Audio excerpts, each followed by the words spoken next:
Knife, কেমন আছো বাবা? ভালো আছি। ভালো আছো? তোমার সামনে তো দুটো গাড়ি আছে।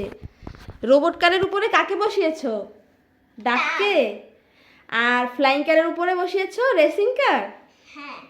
তাহলে দুটো গাড়ি ছেড়ে দাও তো দেখি এরা ডাক আর রেসিং কার নিয়ে চলতে পারে কি না। আয় হায়, সুন্দরভাবে বসিয়ে দাও। হ্যাঁ, এই তো ডাক অনেকক্ষণ ধরে বসে আছে কিন্তু দেখছো? দেখুন বন্ধুরা, রোবট কার ডাকটাকে নিয়েও চলছে। দেখুন ফ্লাইং কারটাও কিন্তু রেসিং কারটাকে নিয়ে চলছে, দেখতে পাচ্ছেন? এখনো কিন্তু রোবট কারের উপর থেকে ডাকটা পড়েনি। আমি ফেলছি। আর এই যে দেখুন ফ্লাইং কারটাও এখনো চলছে। এই যে দেখুন, এখন ফ্লাইং কারটা এখন রেসিং কারটাকে ফেলে দিবে। ফেলে দিয়েছে। ফ্লাইং কারটা কি সুন্দর করে চলছে।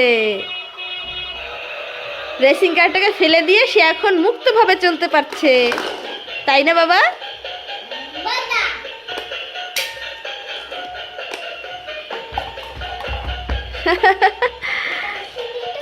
দেখুন বন্ধুরা, নাইফের কত গাড়ি ছড়িয়ে ছিটিয়ে আছে। নাইফ, তুমি এটা কি বানিয়েছো? এটা হলো পিজ্জা কালার টাঙ্গুলি। দেখি তো, নিয়ে আসো তো এটা দেখি। এই যে দেখুন বন্ধুরা, নাইফ একটা কত বড় উড়োজাহাজ বানিয়েছে।